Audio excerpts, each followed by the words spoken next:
पुरुषोत्तम मास के पहले दिन की कथा। क्या आपने कभी सोचा है एक छोटा सा दान आपकी किस्मत बदल सकता है? और क्या पुरुषोत्तम मास के पहले ही दिन किया गया एक छोटा पुण्य इंसान को सीधे भगवान के चरणों तक पहुंचा सकता है? आज की कथा सिर्फ एक कहानी नहीं, बल्कि पुरुषोत्तम मास का वो दिव्य रहस्य है जिसे सुनने मात्र से भी मनुष्य के पाप नष्ट होने लगते हैं। बहुत समय पहले एक छोटे से गांव में एक गरीब ब्राह्मण रहता था। उसका नाम था माधव। घर मिट्टी का था, कपड़े फटे हुए थे और खाने के लिए कई बार 2 वक्त की रोटी भी नहीं मिलती थी। लेकिन उसके पास एक ऐसी दौलत थी जो बड़े बड़े राजाओं के पास भी नहीं थी। उसके हृदय में भगवान श्री कृष्ण के लिए अटूट प्रेम था।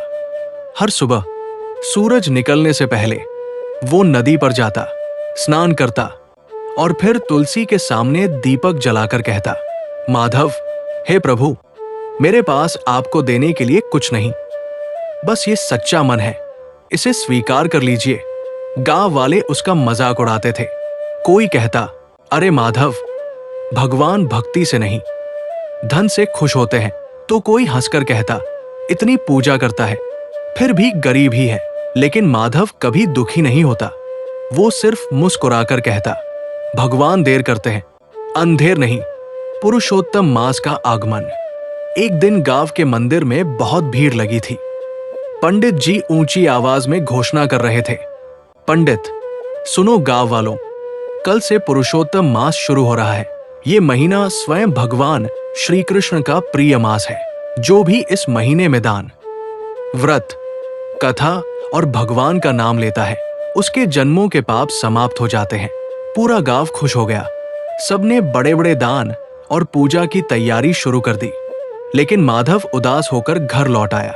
उसके पास तो दान करने के लिए कुछ था ही नहीं। उस रात वो भगवान के सामने बैठकर रोने लगा। माधव, हे कृष्ण, सब लोग आपके लिए सोना चांदी चढ़ाएंगे, लेकिन मेरे पास तो एक दीपक के लिए तेल भी नहीं है। तभी अचानक कमरे में तेज प्रकाश फैल गया। हवा में चंदन की सुगंध भर गई और एक दिव्य आवाज सुनाई दी, माधव, पुरुषोत्तम मास में धन नहीं, भावना देखी जाती है। माधव घबरा गया। वो इधर उधर देखने लगा, लेकिन वहां कोई नहीं था। अगली सुबह पुरुषोत्तम मास का पहला दिन था। पूरा गांव पूजा पाठ में लगा हुआ था। माधव ने जैसे तैसे थोड़े से चावल और एक सूखी रोटी जुटाई। वो भगवान को भोग लगाने ही वाला था कि तभी दरवाजे पर दस्तक हुई। ठक ठक ठक। माधव ने दरवाजा खोला और सामने एक बूढ़ा भिखारी खड़ा था। उसकी आंखों में अजीब चमक थी। वो कांपती आवाज में बोला, बूढ़ा बेटा, 3 दिन से भूखा हूं, क्या थोड़ा भोजन मिलेगा? माधव के हाथ कांप गए। घर में बस वही एक रोटी थी। अगर वो दे देता तो खुद भूखा रह जाता। कुछ पल के लिए वो सोच में पड़ गया, लेकिन अगले ही क्षण उसने मुस्कुराकर पूरी रोटी उस बूढ़े को दे दी। माधव, बाबा, मेरे लिए तो भगवान का नाम ही भोजन है। बूढ़े की आंखों से आंसू निकल आए। उसने रोटी खाई और जाते जाते कहा, बूढ़ा, आज पुरुषोत्तम मास के पहले दिन तुमने स्वयं भगवान को भोजन कराया है। ये सुनते ही माधव चौंक गया। वो तुरंत बाहर भागा, लेकिन बूढ़ा अचानक गायब हो चुका था। सिर्फ हवा में बांसुरी की मधुर धुन सुनाई दे रही थी। उस रात माधव भूखा ही सो गया, लेकिन आधी रात को उसे लगा जैसे कोई उसका नाम पुकार रहा हो।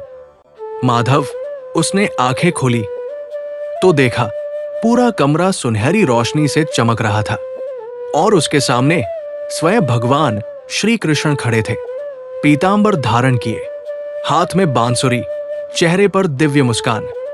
माधव की आंखों से आंसू बहने लगे। वो तुरंत उनके चरणों में गिर पड़ा। माधव, प्रभु, क्या सच में आप? भगवान मुस्कुराए। श्री कृष्ण, माधव, आज तुमने भूखे को भोजन देकर मेरा हृदय जीत लिया। पुरुषोत्तम मास में जो दूसरों की सेवा करता है वो सीधे मुझे प्राप्त होता है। माधव रोते हुए बोला, माधव, प्रभु, मुझे धन नहीं चाहिए, बस आपकी भक्ति कभी कम न हो। भगवान प्रसन्न हो गए उन्होंने अपने हाथ से माधव के सिर को स्पर्श किया और बोले, श्री कृष्ण, आज से तुम्हारे घर कभी अन्न की कमी नहीं होगी। इतना कहते ही भगवान अदृश्य हो गए। सुबह जब माधव उठा तो उसने देखा उसके घर में अनाज के बोरे भरे पड़े थे। टूटी हुई झोपड़ी अब सुंदर घर में बदल चुकी थी। पूरा गांव हैरान था। लोग दौड़ दौड़कर उसके घर आने लगे। गांव वाले, ये चमत्कार कैसे हुआ? माधव मुस्कुराया और बोला, माधव, ये पुरुषोत्तम मास की महिमा है।